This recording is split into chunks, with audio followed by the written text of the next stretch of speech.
memulai launching pesantren ini adalah tanggal 28 Oktober. Hari apa itu? Sumpah Pemuda. Gitu ya. Kami ingin betul-betul pemuda yang kita harapkan membangun Indonesia ke depan di tahun-tahun berikutnya. Nah, karena ini pemuda dan usia-usia mahasiswa, maka materi-materi yang kami ajarkan adalah materi-materi yang relate dengan kehidupan mereka.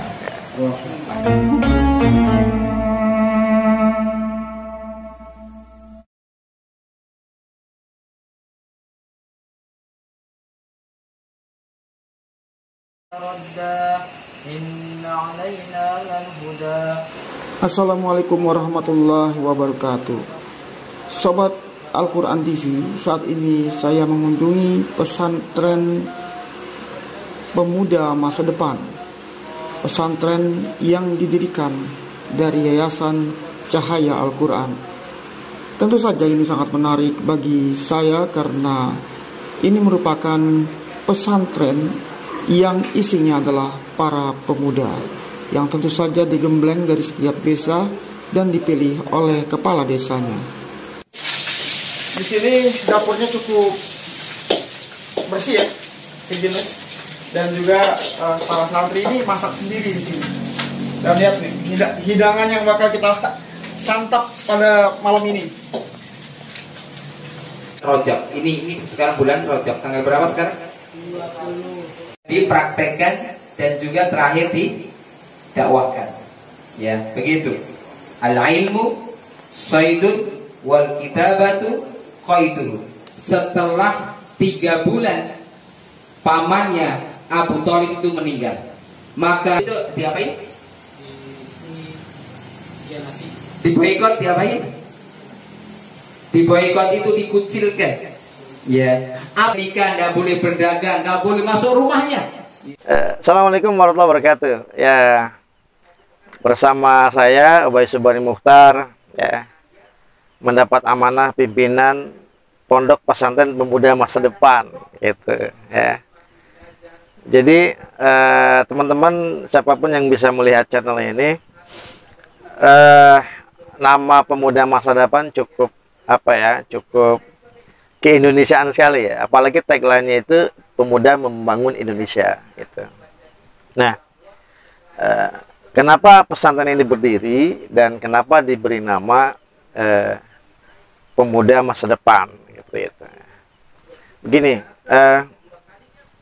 para pakar bahkan Bung Karno pernah bilang ya, beri saya 10 pemuda saya akan rubah dunia kan gitu. Dan pemuda ini adalah harapan bangsa untuk kemajuan Indonesia ke depan. Nah, maka kemudian kami berinisiatif, kami mengambil nama Pesantren Pemuda Masa Depan, ya, karena concern kami adalah anak-anak mahasiswa, ya, artinya lepas SMA, SMK atau Aliyah, kami ajak di sini untuk bersama-sama membangun Indonesia, seperti itu. Nah,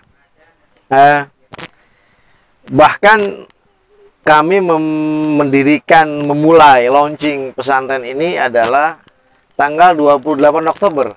Hari apa itu? Sumpah Pemuda. Gitu ya. Kami ingin betul-betul pemuda yang kita harapkan membangun Indonesia ke depan, ya, di tahun-tahun berikutnya seperti itu. Nah, karena ini pemuda dan usia-usia mahasiswa, maka materi-materi yang kami ajarkan adalah materi-materi yang relate dengan kehidupan mereka. Ya. Bahkan ini letaknya kan di Kabupaten Bogor, ya, Desa Rancabungur, Kecamatan Rancabungur. Ya. Di kabupaten itu ada 516 desa. Ya.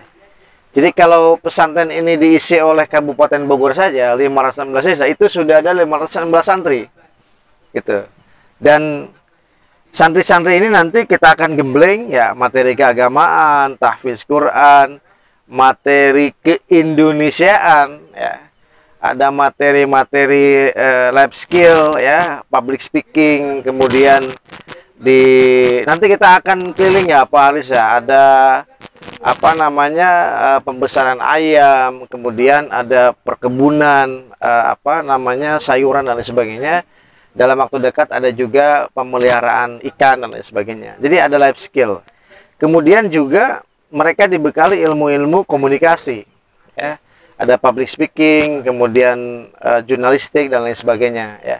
Karena itu kebutuhan, dan pemuda ini adalah harapan bangsa untuk kemajuan Indonesia ke depan.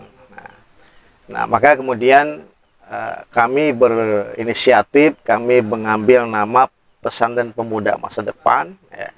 Karena concern kami adalah anak-anak mahasiswa, ya. Artinya lepas SMA, SMK atau Aliyah, kami ajak di sini untuk bersama-sama membangun Indonesia, seperti itu. Nah, bahkan kami memulai launching pesantren ini adalah tanggal 28 Oktober. Hari apa itu? Sumpah Pemuda. Gitu ya.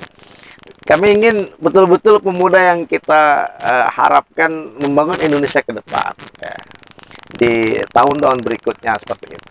Nah, karena ini pemuda dan usia-usia mahasiswa, maka materi-materi yang kami ajarkan adalah materi-materi yang relate dengan kehidupan mereka, ya. Bahkan ini letaknya kan di Kabupaten Bogor, ya, Desa Rancabungur, Kecamatan Rancabungur, ya.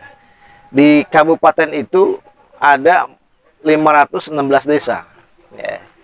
Jadi kalau pesantren ini diisi oleh Kabupaten Bogor saja 516 desa, itu sudah ada 516 santri, gitu.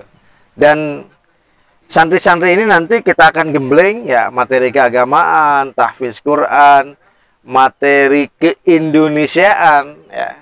Ada materi-materi life skill, ya, public speaking, kemudian nanti kita akan keliling, ya Pak Haris, ya, ada apa namanya pembesaran ayam, kemudian ada perkebunan, apa namanya sayuran dan lain sebagainya. Dalam waktu dekat ada juga pemeliharaan ikan dan lain sebagainya. Jadi ada life skill. Kemudian juga mereka dibekali ilmu-ilmu komunikasi, ya. Ada public speaking, kemudian jurnalistik dan lain sebagainya, ya. Karena itu kebutuhan. Nah, santri ini harus dapat rekomendasi dari kepala desa, ya. Kenapa? Nanti kami akan kembalikan santri-santri ini ke desa mereka, ya, untuk membangun desa mereka, ya. Kami berprinsip bahwa membangun Indonesia harus dari desa, ya.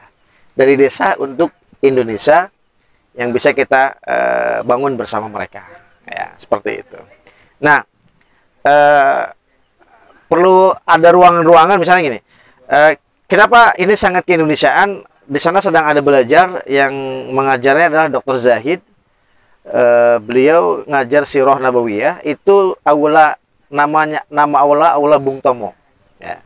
Ini apa, saung ini namanya saung Patimura, ya. Jadi keindonesiaan, di sana ada saung Imam Bonjol, di sana ada pahlawan-pahlawan nasional. Itu adalah inspirasiku, ya. Pahlawan nasional inspirasi buat para pemuda, ya, yang mereka harus betul-betul mengambil pelajaran penting dari kehidupan para pahlawan kita, ya, seperti itu, ya. Itu yang kami kembangkan, ya. Dan tidak hanya di Kabupaten Bogor, nanti akan menjalar ke kabupaten-kabupaten yang lainnya, yang struktur pemerintahannya adalah desa, ya. Yang kami bisa, insya Allah, ya, dengan izin Allah, kami akan berjuang untuk desa seluruh Indonesia, karena kami yakin Indonesia bisa berangkat dari desa, untuk Indonesia yang lebih luar biasa. Kira-kira gitu, ya. Assalamualaikum warahmatullahi wabarakatuh. Banyak yang mendengar, gitu ya, menghina, mencaci maki, bahkan kaum muslimin juga banyak yang diintimidasi.